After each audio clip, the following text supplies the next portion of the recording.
우리가 그래서 좀 긴 섹션이지만 그러나 각 장의 중요한 부분들을 간단하게 이야기하고 우리가 넘어가도록 하겠습니다. 자, 30장으로 들어갈게요. 예레미야 30장을 여러분 펼쳐놓으시고, 예레미야 30장은 감옥에서 예레미야가 기록한 메시지입니다. 감옥에서 기록한 메시지. 유다의 역사는 이제 그야말로 칠흑 같은 어두움을 향해서 기울어 가고 있는 그런 상황이에요. 예레미야는 약 7년 동안이나 거짓 선지자들과의 싸움을 싸워야 했었습니다. 그리고 지금은 감옥에 갇혀 있어요. 하나냐는 바벨론의 공격 같은 건 없다라고 주장을 하다가 막상 바벨론이 공격을 해오고 1차, 2차 포로가 바벨론으로 끌려가는 현실적인 그 사태가 벌어지자 이번에는 바벨론의 득세가 겨우 한 2년 정도면 다 이제 죽어지게 될 것이다.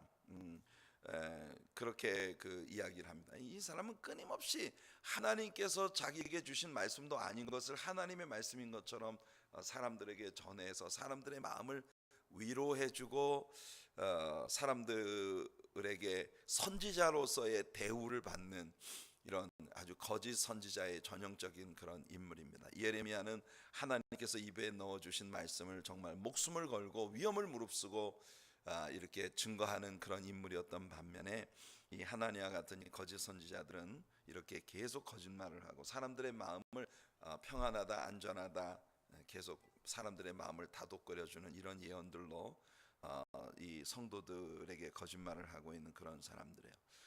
바벨론이 뭐 한 2년 정도면 다 이제 다시 죽어지게 될 것이고 유다는 분명히 노연하게 될 것이다라고 말하지만 하나님께서는 우리 지금까지 계속 공부해왔던 말씀 속에서 하나님은 여러 번 예레미야에게 아예 바벨론에 가서 자리 잡고 살 생각하라라고 말씀해 오셨던 걸 우리 배웠습니다. 기억나시죠? 아주 쉽게 바벨론 포로 생활 끝나지 않을까. 그러니까 아예 터 잡고 살아. 거기서 자식들 낳고 자식들 시집 장가 보내고 거기서 아주 사업도 하고 니네들 거기서 아주 한동안 자리 잡고 살 생각해라 라고 하나님은 이 말씀을 하고 계신 거예요. 벌써 바벨론의 기세는 7년이 지나도 사그라들 줄 모릅니다. 그러니까 이 하나냐의 예언이 거짓 예언이었다는 것이 지금은 이제 만천하에 드러나기 시작하는 그런 상황이죠. 지금 당장 느부갓네살이 보낸 느부사라단이 이끄는 군대가 예루살렘을 포위하고 있고 그들은 예루살렘 성벽과 맞닿을 정도로 높은 토성을 쌓아 올려 예루살렘이라고 하는 이 성읍을 갖다가 완전히 고사작전에 그러니까 복음로를 완전 차단해서 이 토성의 높이를 성벽의 높이만큼 이게 토성을 쌓는 거예요. 그 위에 올라와서 그 성을 뛰어넘어서 성벽을 공격할 준비를 하면서 복음로를 완전 차단하고 포위를 하고 있으니까 예루살렘 안의 기근과 인플레이션이 아주 심각한 그런 상황이 되어지는 거죠. 매기 목사님이 이 Through the Bible 티칭을 하면서 이 부분을 강의할 때 이 유대 백성들의 상황을 들어서 유다 백성들은 프라이팬에서 뛰어나와서 불 속에 떨어졌다 이렇게 표현을 했어요. 프라이팬이 너무 뜨거워가지고 뜨거워하고 튀어나왔는데 불 속으로 떨어졌다는. 안 웃으시네요. 안 웃으시는군요. 난 굉장히 웃으실 줄 알았는데. 그러니까 이런 상황에서 예레미야의 메시지는 갑자기 톤이 높아지기 시작하는 것입니다. 왜냐하면 이제부터 전하는 그의 메시지는 유다의 미래에 주실 하나님의 놀라운 축복의 약속이 내포되어 있기 때문이에요. 주일 설교를 기억해 보세요.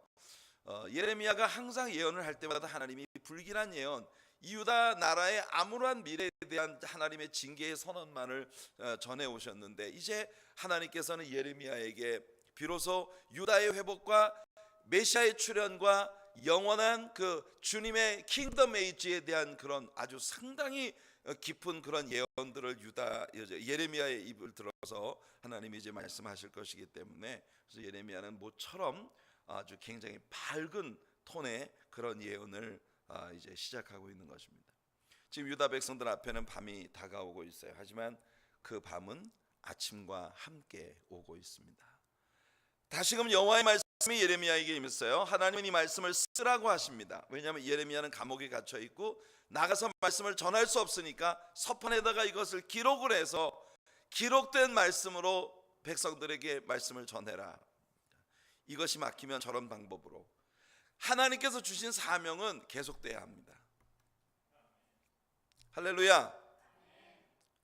웃겨도 웃지도 않으시고 아멘을 기대하고 있는 곳에서 아멘도 안 하시고, 그러니까 여러분들이 왜 여기에 계신지 난 잘 모르겠어요. 할렐루야. 이게 여러분 정말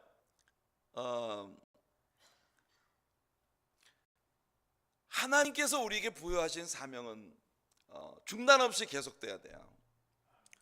말씀을 전할 수 없는 환경이 오니까 써서라도 나가서 전파해라. 항상 하나님의 영광된 사명을 감당하는 일에는 이런저런 방해와 장벽들이 가로막고 섭니다. 그러나 여러분, 우리가 물을 생각해 보세요. 댐이 물을 딱 막고 있으면요, 물이 쌓여서 넘어가 버립니다. 여러분, 줄기차게 하나님께서 우리에게 부여하신 사명은 그렇게 감당되어질 수 있기를 바랍니다. 자, 5절까지 이어지는 예레미야의 메시지에는 평안이 없었어요. 거짓 선지자들은 계속 평안하다, 안전하다 말하지만 그들의 말이 거짓이라는 것은 금세 판명되었습니다. 예견되었던 평안은 전혀 오지 않고 계속해서 불길한 일이 유다 백성들에게 이루어지고 있기 때문이죠. 6절 말씀을 보시면 재미있는 이야기가 나옵니다. 남자가 해산하는 것 봤느냐? 쉽게 얘기할게요. 남자가 애 낳는 것 봤어? 애 낳는 남자가 어디 있겠습니까? 하나님께서 유모가 섞인 그런 말씀으로 유다 백성들에게 그렇게 말씀하시는 거예요. 그런데 여러분, 이제 바벨론의 공격을 받아서 유다가 너무너무 곤경에 처하니까 마치 남자들이 전부 배를 움켜쥐고 엎드려서 다 비명을 지르고 너무 고통스러워하는 모습이, 남자들이 다 애 낳고 있는 것 같은 그런 모습이라고 하나님께서 빗대어 말씀하시고 계시는 것입니다.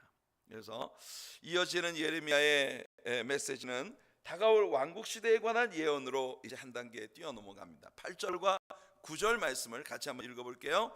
만군의 여호와의 말씀이라. 그날에 내가 내 목에서 그 멍에를 꺾어버리며 내 포박을 끊으리니 다시는 이방인을 섬기지 않으리라. 그들은 그들의 하나님 여호와를 섬기며 내가 그들을 위하여 세울 그들의 왕 다윗을 섬기리라. 보세요 여러분, 이 예언이 어느 때를 지목하고 있는 예언인가를 생각해 보십시오.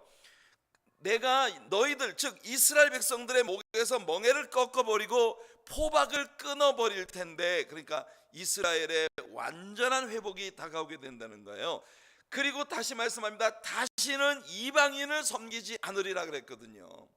이 말씀이 우리에게 뭘 말해주느냐? 지금 예레미야를 통해 하나님이 예언하고 계신 말씀은 절대 70년 후에 그 고레스 왕의 포고령에 의해서 바벨론 포로 생활로부터 유다 백성들이 예루살렘으로 돌아올 그때의 상황을 얘기하시는 거 아니에요. 심지어 메시아의 초림 때, 즉 예수님의 지상 사역의 때에 유대 백성들에게 가득했던 메시아의 왕국의 도래에 대한 그런 기대를 품었었던 그때 일도 아니에요. 왜냐하면 AD 70년에 예수님이 예루살렘을 내다보며 슬피 우셨던 그 아픈 일, 이제 장차 너희들에게 임할 멸망을 너희가 알았었으면 좋겠다. 암탉이 그 날개 아래 병아리를 품으려 한 같이 내가 몇 번이나 너희를 품으려 했었던 거.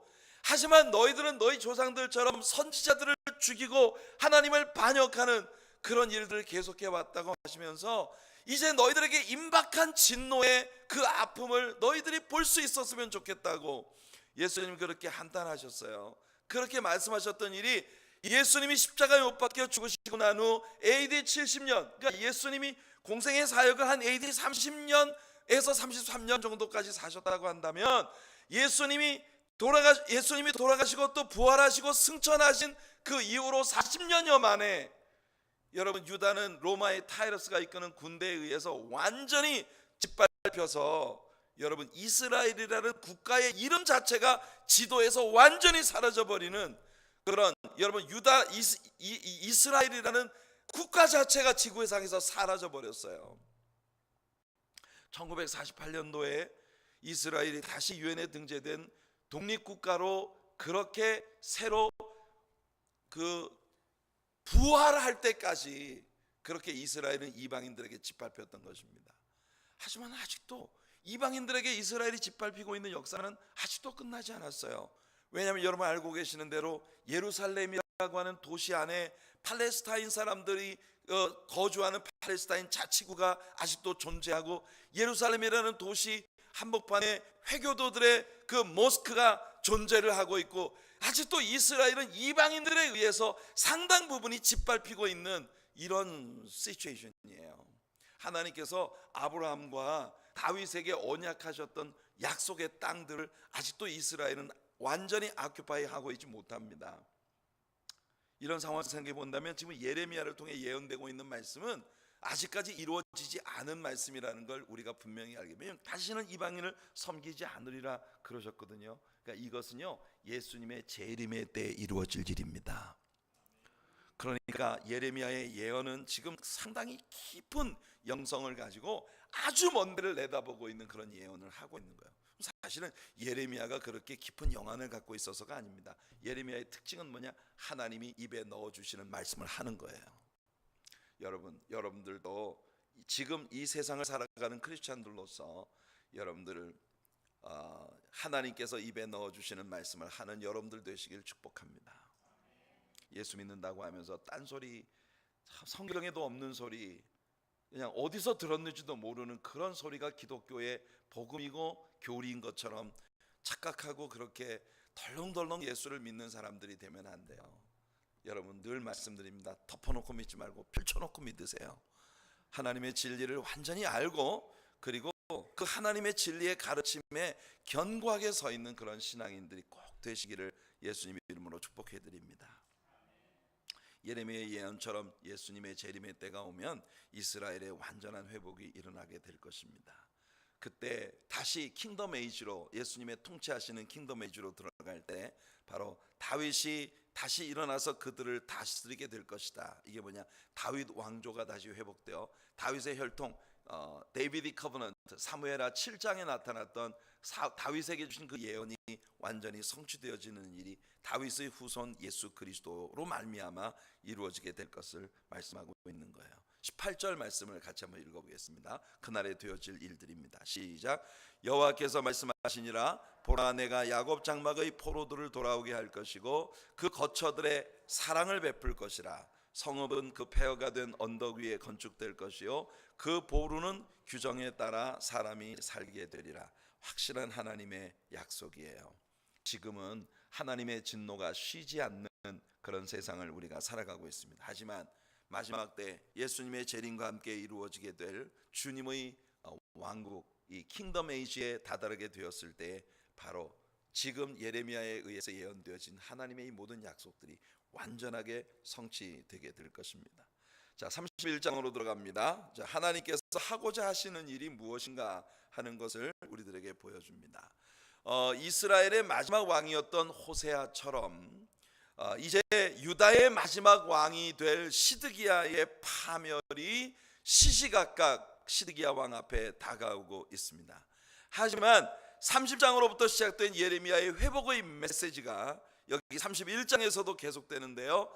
31장에는 I will 이라고 하는 구절이 하나님의 굉장히 강한 의지, 내가 이 일을 행하리라 라고 하는 I will 이라고 하는 이 구절이 15차례 반복됩니다. 이 31장 한 장 안에. 그래서 이 장은 우리가 I will chapter 이렇게 부를 수 있는 장이에요. 31장 안에서 내가 뭐 하리라 하는 그런 구절들이 15차례 반복되고 있는 걸 봅니다. 1절 보세요.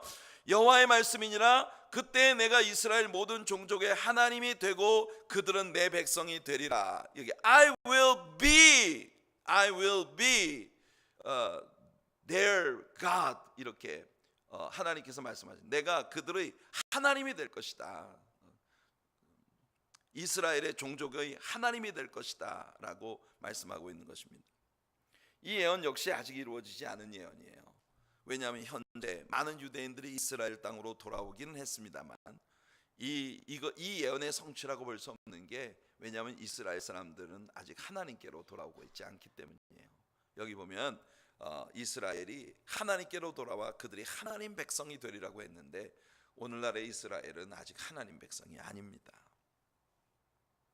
2절과 3절 한번 읽어볼게요. 시작.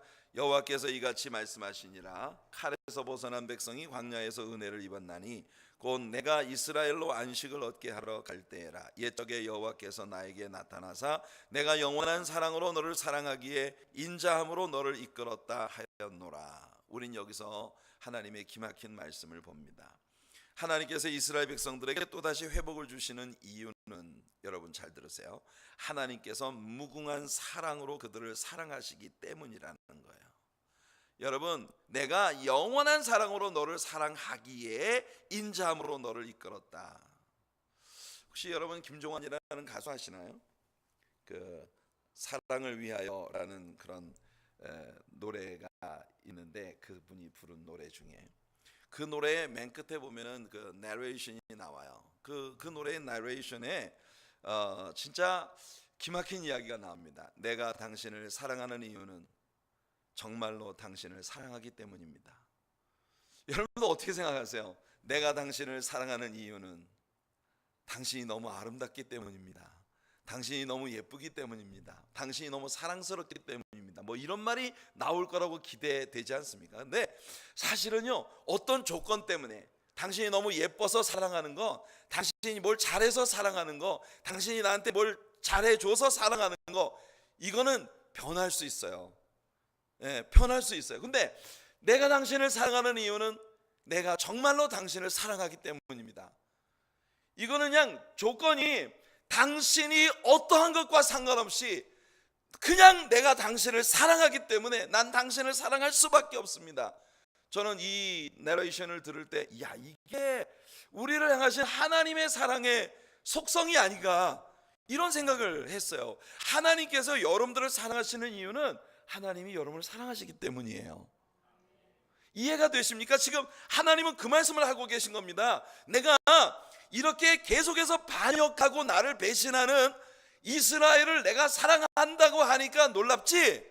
그런데 내가 이스라엘을 사랑하는 이유는 뭐냐면 내가 영원한 사랑으로 너를 사랑하기 때문에 내가 너희를 사랑하는 거야. 그렇게 말씀하고 계신 거예요.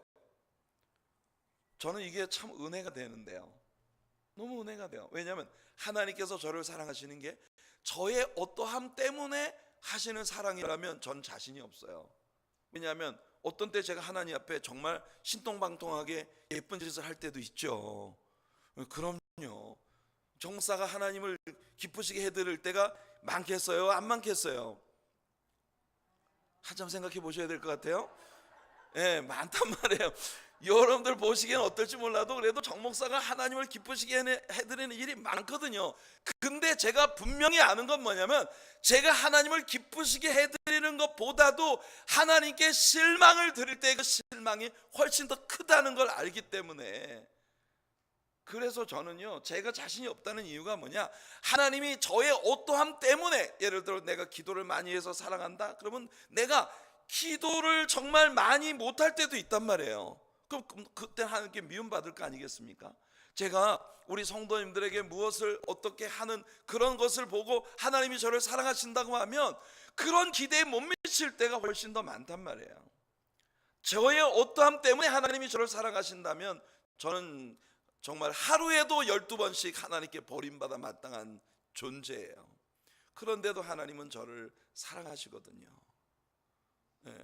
여러분들 동의하지 않으시려고 그러는 것 같은데 자꾸만 여러분들이 동의하지 않으실지 몰라도 하나님은 저를 사랑하신다니까요. 하나님이 저를 사랑하시는 이유는 하나님이 진짜로 저를 사랑하시기 때문이에요. 오늘 예레미야가 얘기해주고 있는 것이 바로 그런 내용입니다. 여러분 저 이야기하니까 별로 흥미가 없으시죠?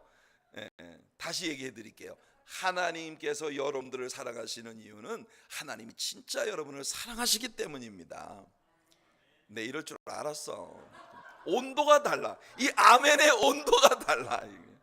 정 목사가 하나님께 사랑받는다고 하면 여러분 시큰둥해가지고 그냥 뭐 그러시던지 뭐 반응이 그래요. 근데 여러분이 하나님의 사랑을 받는다고 하면 그냥 아멘. 이 온도가 틀려. 예. 그럼요. 그럼에도 불구하고 하나님이 여러분을 사랑하시고 so do I. 우리가 오늘 저녁 교회에 나와 있으니까 여러분들의 마음속 역시 오늘 저녁 같은 날 교회도 오지 않고 어디 딴 데서 돌아다니고 있는 사람들보다 여러분들이 월등히 거룩한 사람인 것처럼 착각할 수 있단 말이에요. 그렇지만 하나님이 보실 때 여러분 지금 교회 밖에 있는 사람이나 여기서 예배드리고 있는 우리들이나 솔직히 말해서 하나님의 시각에서 보실 때 별반 다를 거 없어요. 그런데도 불구하고 하나님이 우리를 사랑하십니다. 왜냐하면 그가 진짜 우리를 사랑하시기 때문이에요. 영원이라는 말도 사랑이라는 말도 사실 우리는 완전히 이해하지 못합니다. 왜? 영원이라는 개념을 우리는 아예 모르는 존재예요. 우리는 사랑 말을 하지만 진정한 사랑이 어떤 것인지 우리는 잘 알지 못합니다. 그냥 내 감정이 좋으면 그게 사랑이라고 표현할 뿐이에요. 근데 요한이 우리들에게 사랑의 nature, 사랑의 본질이 무엇인지를 우리에게 아주 잘 얘기해 주었어요. 요한일서 4장 10절을 보면 사랑은 여기 있으니 우리가 하나님을 사랑한 것이 아니요 하나님이 우리를 사랑하사 우리 죄를 속하기 위하여 화목제물로 그 아들을 보내셨습니다. 할렐루야. 예. 이하연 사모님 뭐가 그렇게 오늘 이하연 사모님이 표창장을 받아야 한다고 그랬더니만 좋아서 어쩔 줄 모르시네. 예, 그렇습니다. 요한이 말하는 것처럼 진정한 사랑은요 우리가 하나님을 사랑하는 게 아니고요 하나님이 우리를 사랑하사 그 독생자를 우리를 위한 화목제물로 내어주신 이것을 통해 프루브 하신 이것이 바로 하나님의 진정한 사랑이라는 거예요. The everlasting love. 하나님께서는 그렇게 표현하셨습니다. 영원한 사랑으로 내가 너를 사랑하기 때문이라고. 만약 하나님의 마음이 내일 아침 바뀐다면 저는 영원히 버려질 것입니다. 하지만 하나님의 사랑은 하나님께서 직접 표현하신 것처럼 The everlasting love, 영원한 사랑이세요. 그러니까 우리에게 희망이 있는 거예요. 그 사랑으로 하나님은 이스라엘을 돌이키실 것인데 먼 훗날에 메시아의 왕국 시대뿐만 아니라 저 북방 포로된 곳으로부터 그들을 다시 모실 것이라고, 그 무리들을 이끌어 이곳으로 돌아오게 하실 것이라고 8절에 말씀하십니다. 바벨론 포로 생활로부터의 귀환에 대한 언약이죠. 그날은 아주 큰 기쁨의 날이 될 것이라고 13절과 14절에 말씀하고 있고, 그때 처녀는 춤추고 즐거워할 것이며 청년과 노인들이 함께 즐거워할 것이며 슬픔이 변하여 즐거움이 되고 근심이 변하여 기쁨이 될 것이라고 우리 하나님 선포하시고 계십니다. 이렇게 미래를 생각해 보면 너무나 아름다운 축복이 기다리고 있는데 눈앞에 다가와 있는 날들을 생각하면 여전히 고통과 아픔이 존재하고 있는 것이 예레미야의 현실이었어요. 15절 말씀을 우리 한번 읽어보겠습니다. 여호와께서 이와 같이 말씀하시니라. 라마에서 슬퍼하며 통곡하는 소리가 들리니 라헬이 그 자식 때문에 애곡하는 것이라. 그가 자식이 없어져서 위로받기를 거절하는도다. 와우. 여러분, 이 말씀 기억나십니까? 이 말씀이 신약 성경에 어디에서 인용됐죠?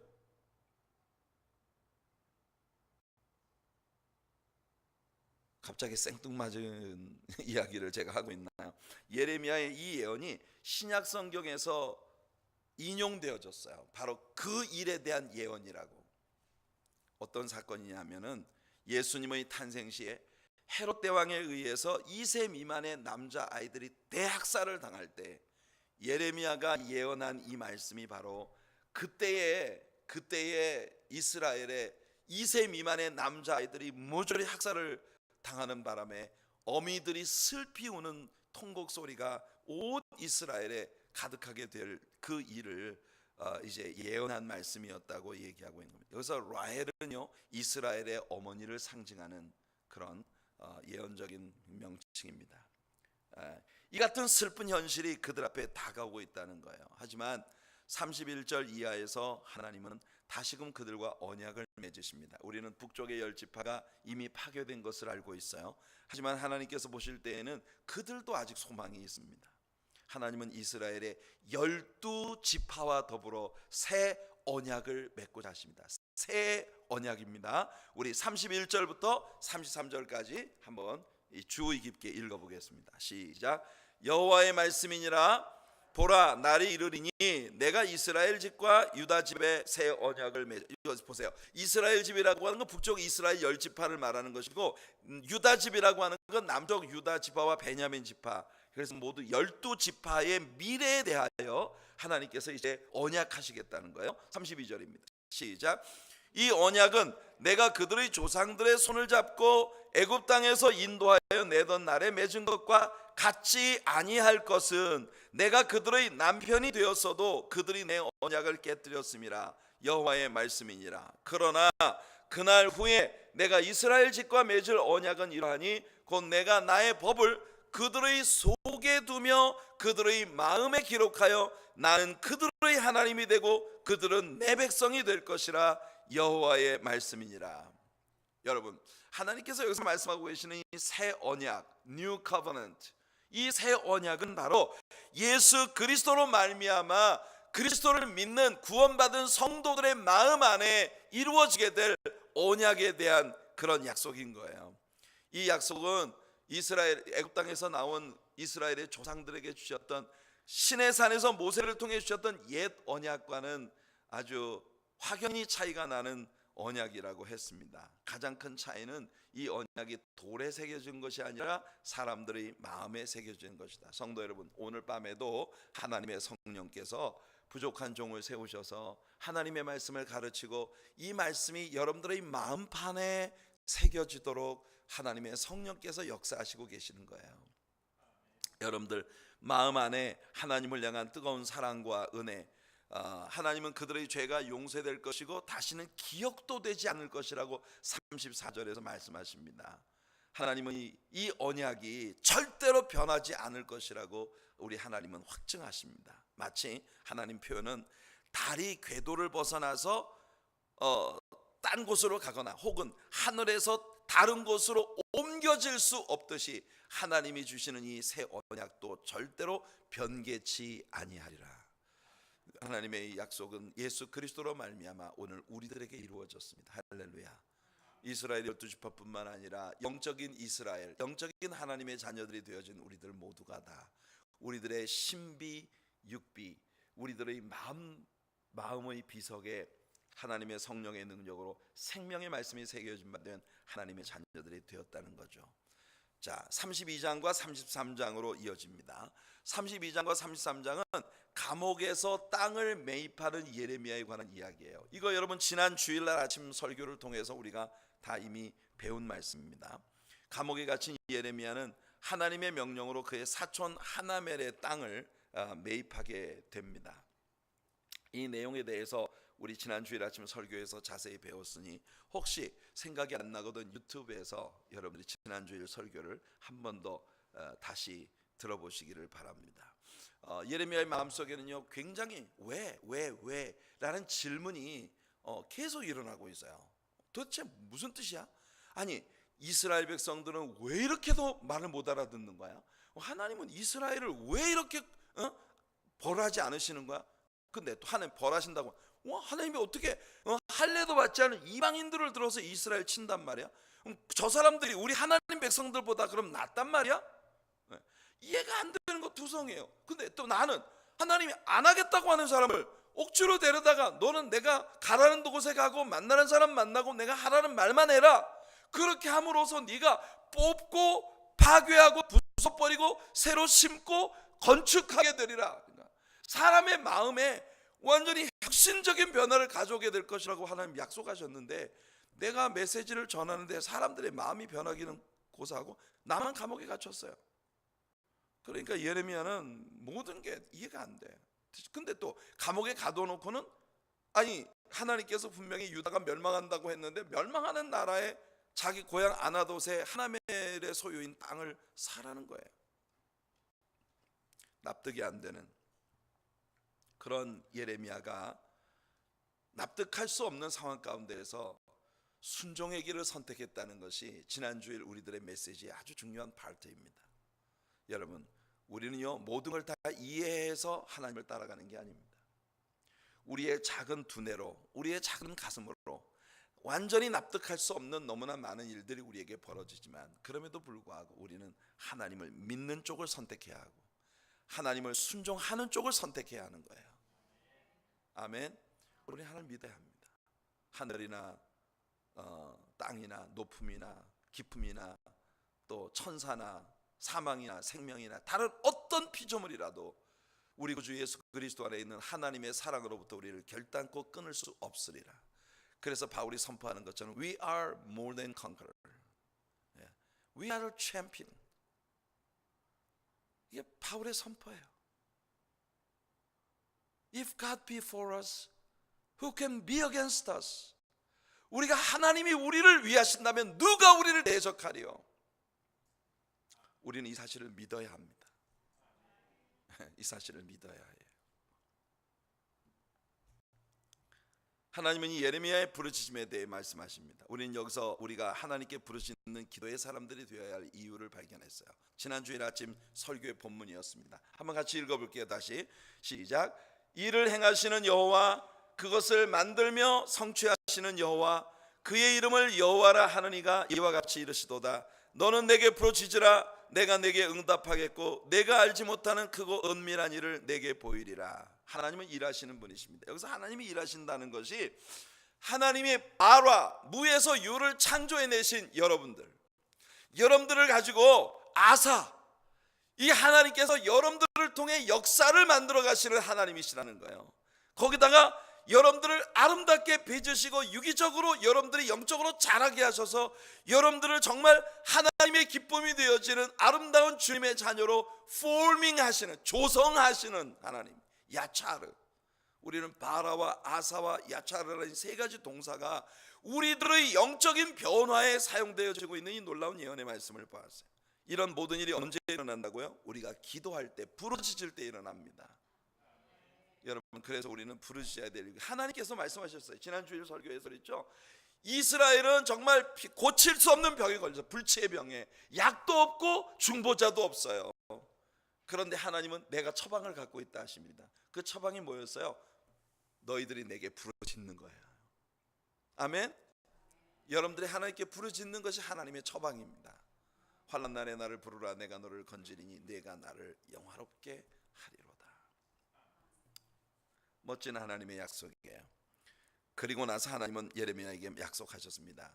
네가 전에 알지 못하던 크고 은밀한 일을 보이리라. 이 놀라운 크고 은밀한 일, 내가 예전에 알지 못했던 그 크고 비밀한 일이 뭐냐? 바로 훗날 오실 메시아 예수 그리스도에 대한 예언이라는 거죠. 그래서 33장 14절로부터 16절까지 말씀을 우리 한번 읽어보겠습니다. 시작. 여호와의 말씀이니라. 보라, 내가 이스라엘 집과 유다 집에 대하여 일러준 선한 말을 성취할 날이 이르리라. 그날 그때에 내가 다윗에게서 한 공의로운 가지가 나게 하리니 그가 이 땅에 정의와 공의를 실행할 것이라. 그날에 유다가 구원을 받겠고 예루살렘이 안전히 살 것이며 이 성은 여호와는 우리의 의라는 이름을 얻으리라. 여호와 짓케누, 여호와는 나의 의가 되신다. 여러분, 이것은 바로 예수 그리스도의 이름입니다. 할렐루야. 나의 의가 되시는 예수님, 예수님의 오심으로 말미암아 이루어지게 될 이런 우리가 오직 예수를 믿는 것으로 말미암아 의롭게 되어지는 놀라운 구원의 역사를 예레미야를 통해 하나님이 예언하시고 계신 것입니다. 이게 크고 비밀한 일이에요. 예레미야 시대에는 상상도 할 수 없었던 아주 먼 훗날 일어나게 될 메시아에 대한. 그래서 우리는 여러분 성경에서 아주 초라한 이유 때문에 시작한 기도가 어마어마한 영적 축복을 가져오는 기도의 케이스들에 대해서 우리가 얘기를 했어요.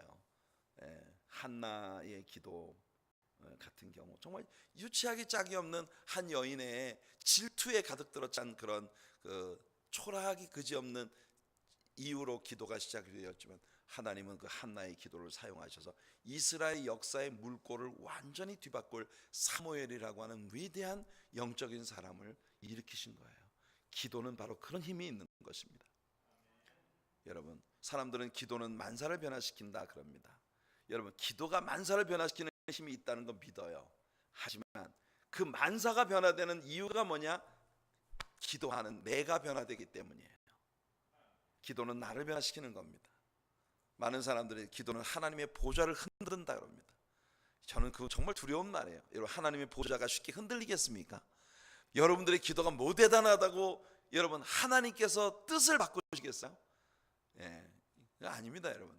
하나님께서 뜻을 바꾸시는 게 아니고, 하나님은 성경에 뭐라 그랬어요? 하나님이 인자가 아니시니 시건치 아니하시고 회전하는 그림자도 없으시고 한 번 뜻을 정하시면 변개치 아니하시는 분이라 했습니다.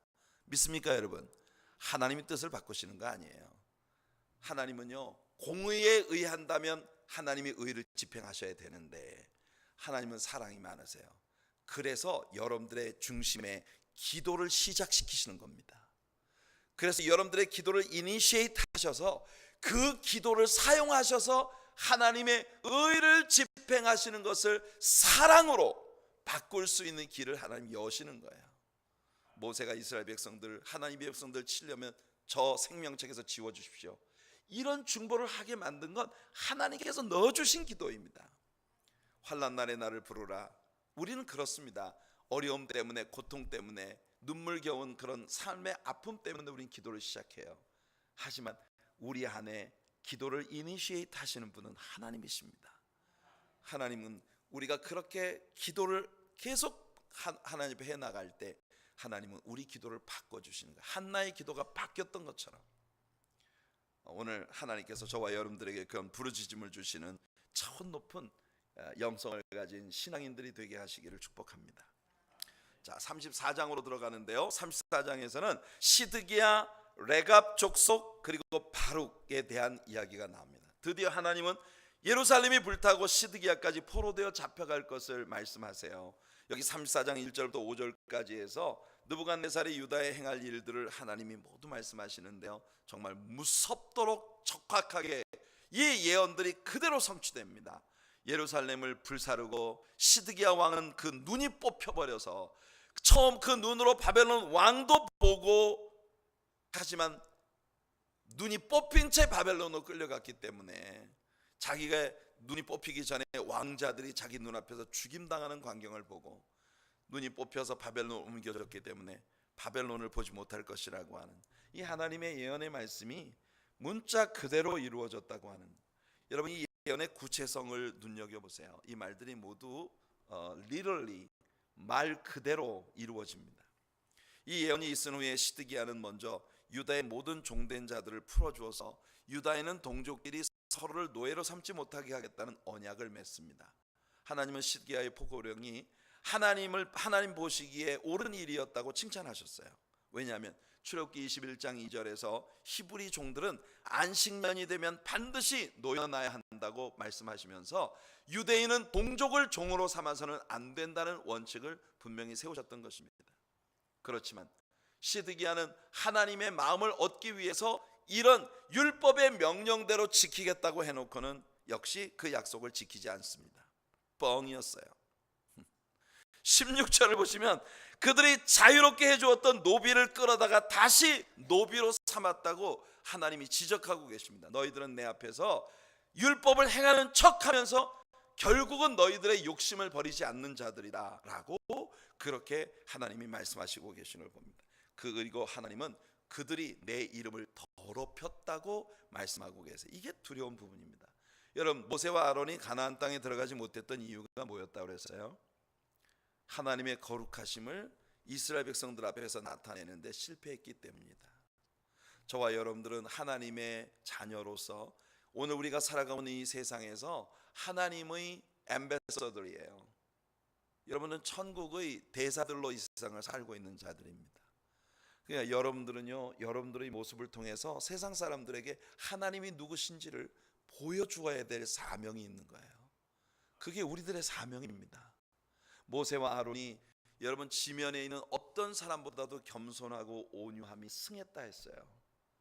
그렇게 착하고 충성되게 하나님을 섬겼는데, 여러분 하나님께서 모세와 아론이 이스라엘 백성들 앞에서 막 정신없이 분노하고 화를 내고 막 함으로써 하나님의 거룩하심을 이스라엘 백성들에게 나타내는데 실패했다 하셨습니다.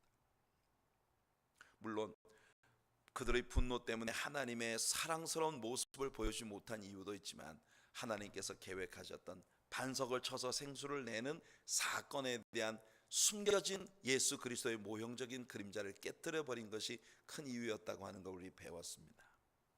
혹시 기억이 안 나시거든 유튜브에서 한번 다시 찾아서 들어보시길 바랍니다. 자, 이들과는 달리 말이에요, 이렇게 표면상으로는 하나님의 말씀을 순종하는 척하면서 그러나 끝내 배역하고 반역하는 이들과는 달리 35장에 들어서면서 당대의 유다 사람들과는 판이하게 다른 사람들의 모습을 봅니다. 그들은 유다의 남겨진 자들 가운데 있었던 레갑 족속이에요. 레갑 족속. 하나님은 이 레갑 족속들에 대해 말씀하심으로써 언제든 하나님의 사이드에 남겨진 사람들이 항상 존재한다는 사실을 우리에게 상기시켜 주십니다. 엘리야 때에도 하나님은 바알에게 무릎 꿇지 않은 7,000명의 의인을 남겨두셨어요. 다가오는 대환란의 때에도 14만 4천 명의 입맞은 여러분 유대인들을 하나님이 남겨두시겠다고 약속하십니다. 각 지파에 12,000명씩 14만 4천 명을 남겨두실 것이라 하십니다. 그리고 그 대환란의 끝에도 두 증인을 남겨두실 것이에요. 이들은 모두 하나님의 사이드에 서 있는 사람들입니다. 오늘날 이 시대에도 사람들은 모두 하나님의 편으로부터 멀리 떠나가고 있지만 우리 사랑하는 성도 여러분, 저와 여러분들이 하나님 사이드에 서 있는 사람들이 되기를 축복합니다. 여기 35장 1절과 2절을 보시면 이야기의 순서가 다시 바뀌어서 다시 여호야김 시대로 돌아갑니다. 시드기야 시대까지 갔다가 다시 여호야김 시대로 돌아와요. 하나님은 예레미야에게 레갑 족속들을 성전의 한 방으로 데려다가 포도주를 마시게 하라 하십니다. 그래서 예레미야가 그들을 데려다가 야, 하나님의 명령이다, 술을 마셔라, 이렇게 권합니다. 하지만 이 레갑 족속들은 예레미야에게 분명히 말합니다. 먼 옛날 그들의 조상인 레갑이 하나님과 맺었던 언약을 들어서 자신들은 절대로 포도주를 마시지 않겠다고 선언합니다. 이 일을 놓고 하나님께서 메시지를 주십니다. 그 메시지의 내용이 뭐냐? 당대의 사람들과 너무나 큰 대조를 이루고 있는 이 레갑 족속들을 보라는 거예요. 이 레갑 족속들은 단순히 자신들의 조상과 맺은 언약을 절대로 깨뜨리지 않으려고 이렇게 끝내 포도주를 입에 대지 않겠다고 선포하고 있는데, 그런데 그들과는 대조적으로 자기 조상과의 언약이 아니라 영원히 살아계신 하나님과의 언약까지도 초계와 같이 버리는 그런 것이 오늘 이 시대를 살고 있는 유다 종족들의 모습이라고 하나님께서 말씀하시는 거예요. 여러분, 저는 신앙생활을 해나가면서 보니 그렇습니다. 육신의 의리를 지키지 못하는 사람은 영적인 의리도 지키지 못합니다. 오늘 우리가 살고 있는 이 시대도 모든 의리가 깨어지고 로마서에서 바울이 말했던 배약의 시대의 한복판에 우리는 살고 있어요. 레갑 족속들처럼 우리들도 하나님과 맺은 약속, 교회와 맺은 약속 신실히 지키는 그런 사람들로 우리들의 생을 살아가게 되기를 예수님 이름으로 축복해 드립니다. 36장은 예레미야를 통해 여호야김에게 선포되었던 하나님의 메시지에 대한 여호야김의 태도를 우리들에게 보여주고 있습니다. 하나님은 예레미야에게 하나님 말씀을 기록하라 하셨고, 그래서 예레미야는 그의 서기관이었던 바룩에게 이 말씀을 받아쓰게 했던 것입니다. 자, 36장 1절과 2절을 읽어보겠습니다. 시작. 유다의 요시야 왕의 아들 여호야김 제4년에 여호와께로부터 예레미야에게 말씀이 임하니라. 이르시되 너는 두루마리 책을 가져다가 내가 네게 말하던 날 곧 요시야의 날부터 오늘까지 이스라엘과 유다와 모든 나라에 대하여 내가 네게 일러준 모든 말을 거기에 기록하라. 하나님은 이 말씀을 성전에 두고 유다 백성들에게 읽어주라고 하셨습니다. 하나님은 이 메시지를 유다 백성들이 듣고 조금이라도 그들의 죄를 뉘우치면 용서해 주시리라고 생각하셨던 것입니다. 9절에 보면 마침 여호야김 5년 9월에 예루살렘에서 금식이 선포되었습니다. 흥미로운 일이죠. 죄악을 행하면서도 금식이 선포되고 있습니다. 오늘날의 종교 시스템의 모습을 보여주는 그런 대목이에요. 여하튼 예레미야는 당시에 감금되어 있었기 때문에 이 금식에 모인 사람들을 향하여 이 두루마리를 읽어주도록 예레미야가 바룩에게 명령을 합니다. 바룩이 이 말씀을 거기에 모인 사람들에게 읽어주었어요. 그런데 거기 모인 사람 중에 왕족들과 방백들이 있었습니다. 그들이 바룩에게 자기들 앞에서 그 말씀을 다시 읽어달라고 요구합니다. 그리고 그들은 이 말을 왕에게도 전해야겠다고 생각을 했어요. 그리고는 바룩을 불러 그 글이 어떻게 기록되었는지 경위를 묻습니다. 바룩이 그 경위를 자세히 말하자 그들은 바룩에게 예레미야와 함께 가서 숨고 아무에게도 어디 숨었는지 알리지 말라고 합니다. 왜냐하면 지금 예레미야와 바룩이 행한 이 일은 분명히 이 사악한 왕에 의하여 엄청난 대노를 일으키게 될 사건이라고 하는 걸 그들은 눈치챘기 때문이죠. 여러분, 그리고 왕에게 가서 하나님의 명령대로 이 말을 전했습니다. 왕은 여우디라는 사람에게 두루마리를 읽으라 했습니다. 여우디가 서너 장을 읽으면 바룩은 왕은 마침 그때 겨울 궁전에 있었기 때문에 앞에 화로가 타고 있었는데 두루마리를 서너 장 읽으면 찢어서 그걸 불 속에 집어넣어서 태워버렸어요.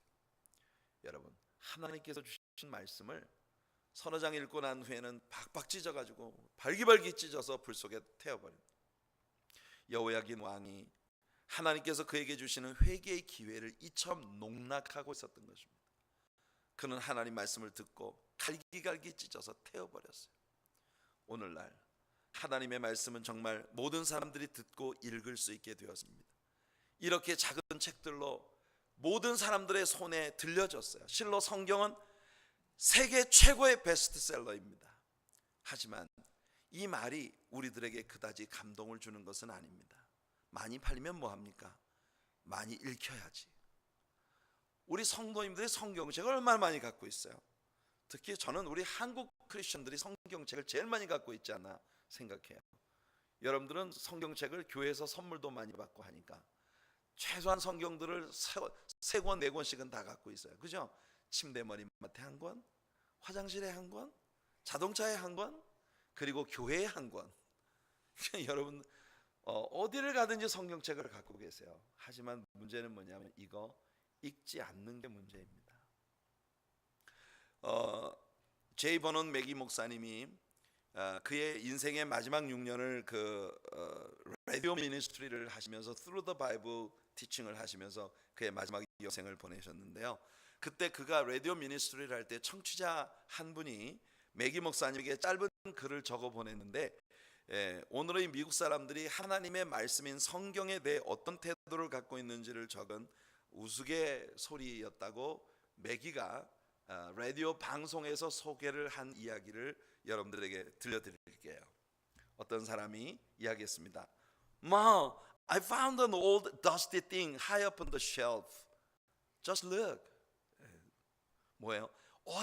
내가 이 책꽂이 꼭대기에 아주 오래되고 먼지 투성이인 물건을 하나 발견해서 이거 한번 봐봐. 그런 거죠. Why? That's a Bible. Tommy dear, be careful. That's God's book. 그랬어요. 그러니까 이 사람이 하는 말이 타미야, 그거는 성경책이야. 야, 조심해. 그건 하나님의 책이야. 이렇게 말을 했어요. 그랬더니 God's book? 이 애가 하는 말이 The young one said, Then, Ma, before we lose it, we better send it back to God, because you know we never use it. 이렇게 오래 먼지 투성이 돼서 책꽂이 꼭대기에 놓여 있는 이 책, 우리가 전혀 사용하지 않는다는 거 알잖아. 그러니까 이 하나님의 책이어서 조심해야 된다면 이거 잃어버릴 위험성이 있으니까 그냥 하나님께 빨리 돌려드리자고 이렇게 얘기를 하고 있는 거예요. 여러분, 오늘날 성경은 여러분들에게 어떤 존재인가요?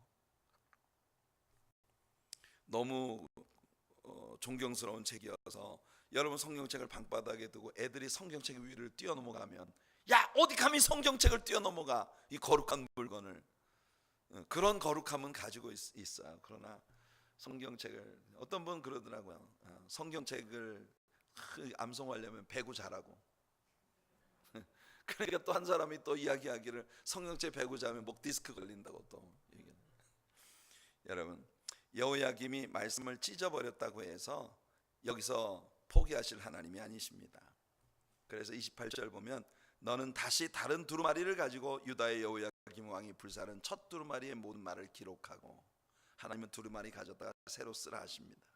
그리고 30절 보니까 그러므로 여호와께서 유다 왕 여호야김에 대하여 이와 같이 말씀하시니라. 그에게 다윗의 왕위에 앉을 자가 없게 될 것이요 그의 시체는 버림을 당하여 낮에는 더위 밤에는 추위를 당하리라. 결국 이 말씀 그대로 성취돼서 여호야김의 아들 여호야긴은 자식을 남기지 못한 채 바벨론으로 끌려갔고 그의 삼촌이었던 시드기야가 왕위에 오름으로써 여호야김의 다윗의 후손으로서의 왕통은 거기서 끝나버리고 만 것입니다. 사랑하는 성도 여러분, 하나님의 말씀은요 선포된 그대로 이루어집니다. 여러분 말씀을 사랑하시기 바랍니다. 그 말씀이 여러분들의 신앙의 생명이 되시기를 예수님 이름으로 축원해 드립니다.